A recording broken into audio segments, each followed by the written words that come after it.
Hello friends, আশা করি সকলেই ভালো রয়েছেন।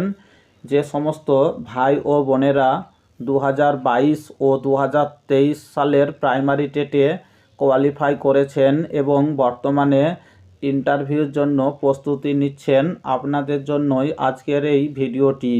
যে সমস্ত ভাই ও বোনেরা পূর্বের ভিডিওতে কমেন্ট করে জানিয়েছিলেন যে দাদা ইন্টারভিউ রিলেটেড ভিডিও আপলোড করুন, আপনাদের অনেকের অনুরোধে আবারও একটি নতুন ক্লাস প্রাইমারি ইন্টারভিউ রিলেটেড সংক্রান্ত আপলোড করা হচ্ছে। তো চলুন বন্ধুরা, কথা না বাড়িয়ে মূল আলোচনায় যাওয়া যাক। আজকের যে গুরুত্বপূর্ণ ক্লাস সেটি হচ্ছে বন্ধুরা ভগ্নাংশ নিয়ে। দেখুন, ভগ্নাংশ নিয়ে এর পূর্বের ইন্টারভিউতে অনেকজনকে অনেক প্রশ্ন করা হয়েছিল। এই প্রশ্নগুলি অবশ্যই আপনাদেরকেও করা হবে। তো দেখুন, প্রথমেই যে প্রশ্নটি রাখা হয়েছে, ভগ্নাংশ কাকে বলে? তো এর যে সঠিক উত্তর তা হবে, দুটি পূর্ণ সংখ্যাকে ভাগ বা অনুপাতে প্রকাশ করলে যে রাশি পাওয়া যায় তাকেই ভগ্নাংশ বলে। তো ভগ্নাংশ কাকে বলে বন্ধুরা মনে রাখবেন, দুটি পূর্ণ সংখ্যাকে ভাগ বা অনুপাতে প্রকাশ করলে যে রাশি পাওয়া যায় তাকেই ভগ্নাংশ বলে। তারপরের প্রশ্নটি দেখুন, ভগ্নাংশ কথাটির অর্থ কী? তো সঠিক উত্তরটি হবে যে স্যার, ভগ্নাংশ কথাটির অর্থ হলো ভাঙা অংশ, অর্থাৎ ব্রোকেন পার্ট। তারপরের প্রশ্নটি দেখুন, ভগ্নাংশকে ইংরেজিতে কি বলা হয়? এর যে সঠিক উত্তর তা হবে যে স্যার, ভগ্নাংশকে ইংরেজিতে বলা হয় ফ্র্যাকশন, FRACTION, ফ্র্যাকশন। পরের প্রশ্নটি দেখুন, ভগ্নাংশ কথাটি কোন ভাষা থেকে এসেছে? এই প্রশ্নটি খুবই ইম্পর্টেন্ট। এর পূর্বের অনেকজনকে করা হয়েছিল, তখনই অনেকজন উত্তর দিতে পারছিল না। তো ভগ্নাংশ কথাটি কোন ভাষা থেকে এসেছে? সঠিক উত্তরটি হবে যে ভগ্নাংশ কথাটি ল্যাটিন ভাষা থেকে এসেছে এবং ল্যাটিন ভাষা যে ফ্র্যাক্টাস, যার অর্থ হলো ব্রোকেন পার্ট বা ভাঙা অংশ, অর্থাৎ ভগ্নাংশ কথাটি ল্যাটিন ভাষা ফ্র্যাক্টাস থেকে এসেছে, যার অর্থ হলো ব্রোকেন পার্ট বা ভাঙা অংশ। পরের প্রশ্নটি দেখুন, একটি ভগ্নাংশের কয়টি অংশ এবং কি কি? তো মনে রাখবেন, একটি ভগ্নাংশের দুটি অংশ রয়েছে, সে অংশ দুটি হচ্ছে লব এবং হর। তারপরের প্রশ্নটি দেখুন, ভগ্নাংশের লব কাকে বলে? তো সঠিক উত্তরটি হবে যে ভগ্নাংশের উপরের অংশটিকে লব বলা হয়। তারপরের প্রশ্নটি হচ্ছে, ভগ্নাংশের হর কাকে বলে? ভগ্নাংশের নিচের অংশটিকে হর বলা হয়। তারপরের প্রশ্নটি দেখুন, ভগ্নাংশ কয় প্রকার ও কি কি? তো বন্ধুরা মনে রাখবেন যে ভগ্নাংশ হচ্ছে তিন প্রকার। প্রথমে হচ্ছে প্রকৃত ভগ্নাংশ, তারপরটি হচ্ছে অপ্রকৃত ভগ্নাংশ এবং 3 নম্বর হচ্ছে মিশ্র ভগ্নাংশ। তো এখানে প্রতিটা ভগ্নাংশ সম্পর্কে আমাদেরকে অবশ্যই জানতে হবে যে প্রকৃত ভগ্নাংশ কাকে বলে। এর যে সঠিক উত্তর তা হবে যে যে ভগ্নাংশের লব ছোট হয় এবং হর বড় হয় তাকেই প্রকৃত ভগ্নাংশ বলে। তো বন্ধুরা এখানে মনে রাখতে হবে যে প্রকৃত ভগ্নাংশ হচ্ছে যে ভগ্নাংশের লব ছোট হয়, অর্থাৎ উপরের সংখ্যাটি ছোট হবে এবং হর বড় হয়, অর্থাৎ নিচের সংখ্যাটি বড় হবে, তাকেই বলা হয় প্রকৃত ভগ্নাংশ। যেমন উদাহরণ হচ্ছে 3/5। এখানে 3 এই যে লব এটি ছোট এবং 3/5, 5 এটি হর, এই হরটি হচ্ছে বড়।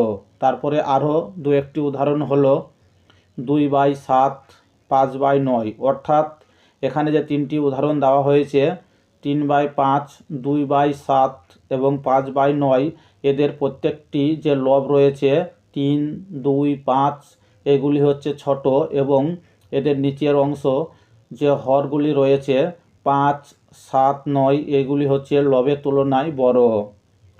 তারপরের প্রশ্নটি দেখুন, এবার অপ্রকৃত ভগ্নাংশ কাকে বলে? তো অপ্রকৃত ভগ্নাংশ কাকে বলে? সঠিক উত্তরটি হচ্ছে যে ভগ্নাংশের লবটি বড় হয় এবং হরটি ছোট হয় তাকেই অপ্রকৃত ভগ্নাংশ বলে। বন্ধুরা, প্রকৃত ভগ্নাংশে এর ঠিক উল্টোটি হবে অপ্রকৃত ভগ্নাংশ। এখানে যে কথাটি মনে রাখতে হবে তা হচ্ছে যে উপরের যে লব অংশ রয়েছে সেটি সর্বদাই বড় হবে এবং নিচে যে হর অংশটি রয়েছে সেটি সর্বদাই ছোট হবে। একটি উদাহরণ দেওয়া যাক, যেমন 4/3, 5/2, 9/4। এখানে দেখুন উপরের যে লব অংশটি রয়েছে 4, 5, 9 এইগুলি, তার নিচে যে হর অংশগুলি রয়েছে 3, 2, 4 এদের থেকে সর্বদাই বড়। অর্থাৎ অপ্রকৃত ভগ্নাংশে কিন্তু সর্বদাই লবগুলি বড় হবে এবং হরগুলি ছোট হবে। তারপরের প্রশ্নটি দেখুন, এবার মিশ্র ভগ্নাংশ কাকে বলে? তো সঠিক উত্তরটি হবে যে ভগ্নাংশের মধ্যে একটি পূর্ণ সংখ্যা থাকে এবং আরেকটি প্রকৃত ভগ্নাংশ থাকে তাকেই মিশ্র ভগ্নাংশ বলে। বন্ধুরা, এই পাঠটি খুবই গুরুত্বপূর্ণ পাঠ। যে মিশ্র ভগ্নাংশ কাকে বলে? যে ভগ্নাংশের মধ্যে একটি পূর্ণ সংখ্যা থাকে এবং আরেকটি প্রকৃত ভগ্নাংশ থাকে তাকেই মিশ্র ভগ্নাংশ বলে। যেমন উদাহরণ হচ্ছে 2/3 এবং 3/5 এখানে এই দুটি উদাহরণ দেওয়া হয়েছে। যদি উদাহরণ দুটি ভালো করে লক্ষ্য করা যায় তাহলে দেখা যাবে যে 2/3 অর্থাৎ 2 একটি পূর্ণ সংখ্যা এবং 3/4 অর্থাৎ 3/4। এখানে 3 লব, এটি হচ্ছে হর অপেক্ষায় ছোট, অর্থাৎ লবটি ছোট, হরটি বড়। এবং আমরা জানি যে যদি কোনো দুটি সংখ্যার মধ্যে উপরের যে লব অংশটি ছোট হয় এবং নিচের হর অংশটি বড় হয় তাহলে সেটিকে প্রকৃত সংখ্যা বলা হয়। তাই 2/3 এবং 3/5 এরা হচ্ছে মিশ্র ভগ্নাংশ।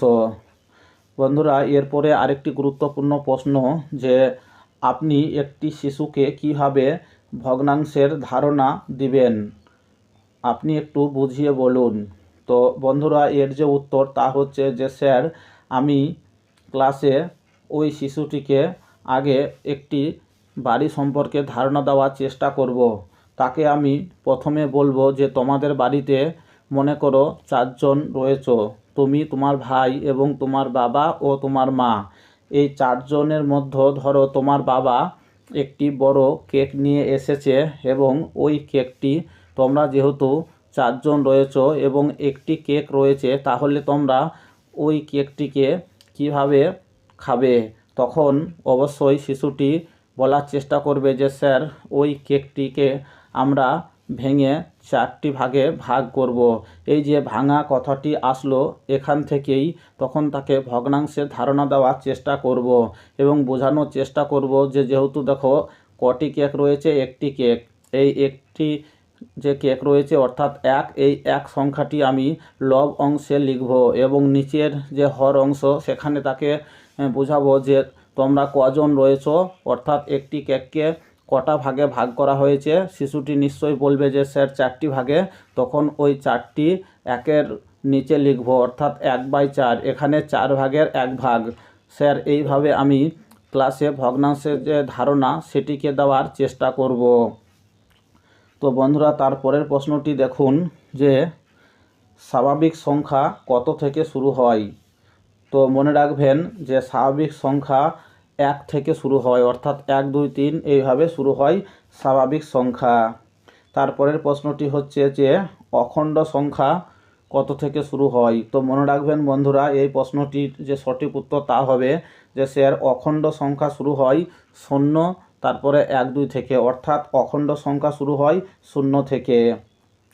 তারপরের প্রশ্নটি দেখুন, যে 0 একটি কী ধরনের সংখ্যা? তো মনে রাখবেন যে 0 একটি পূর্ণ সংখ্যা। তারপরের প্রশ্নটি দেখুন, যে মৌলিক সংখ্যা কাকে বলে এবং 2-1টি উদাহরণ দিন। তো এর যে সঠিক উত্তর তা হবে যে সংখ্যাকে ওই সংখ্যা ছাড়া অন্য কোনো সংখ্যা দিয়ে ভাগ করা যায় না তাকেই মৌলিক সংখ্যা বলে। যেমন উদাহরণ হচ্ছে 5, 7। অর্থাৎ মৌলিক সংখ্যা কাকে বলে?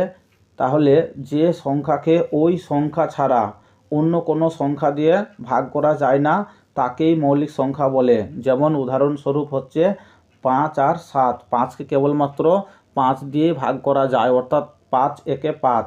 এখানে 5-এর যে মৌলিক উৎপাদক তা হচ্ছে 5 আর 1, এবং 7কে 7 দিয়েই ভাগ করা যায়, অর্থাৎ 7 একে 7। এই 7-এর যে মৌলিক উৎপাদক সেটি হচ্ছে 7 × 1।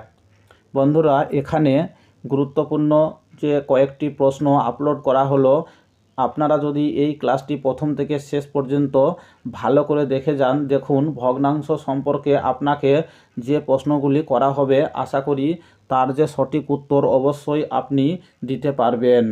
বন্ধুরা, আরেকটি গুরুত্বপূর্ণ বিষয় হচ্ছে যে এইভাবে ছোট ছোট পার্ট করে ভিডিওগুলি আপলোড করে দেওয়া হবে, এবং আপনারা যদি খুব ভালো করে এই ভিডিওগুলি ওয়াচ করুন প্রতিদিন, দেখবেন আপনাদের যে ইন্টারভিউর প্রস্তুতি তা কিন্তু অনেকাংশে হয়ে গেছে, এবং আপনারা অবশ্যই সেখানে গিয়ে একটা ভালো মার্কস অর্জন করতে পারবেন। আপনারা এখন থেকে এই ইন্টারভিউ রিলেটেড ভিডিওগুলি দেখুন, এবং যদি প্রয়োজন হয় তাহলে অবশ্যই আপনারা খাতায়ও লিখে নিতে পারেন। এই প্রশ্নগুলি কিন্তু পূর্বের যে ইন্টারভিউ হয়েছিল সেখানে অনেকজনকে ধরা হয়েছিল, এবং সেখান থেকেই কালেকশন করা। তো বন্ধুরা, ভিডিওটি যদি ভালো লাগে অবশ্যই একটি লাইক করবেন, এবং চ্যানেলে নতুন হলে প্রাইমারি টেট সংক্রান্ত যে কোনো ধরনের আপডেটগুলি পেতে ও ইন্টারভিউ রিলেটেড ভিডিওগুলি পেতে অবশ্যই চ্যানেলটিকে সাবস্ক্রাইব করবেন। ভিডিওটি ভালো লাগলে অবশ্যই আপনার বন্ধুদের সঙ্গে শেয়ার করবেন। তো বন্ধুরা, দেখা হচ্ছে একটি পরবর্তী ভিডিওতে। ততক্ষণ পর্যন্ত বেস্ট অফ লাক।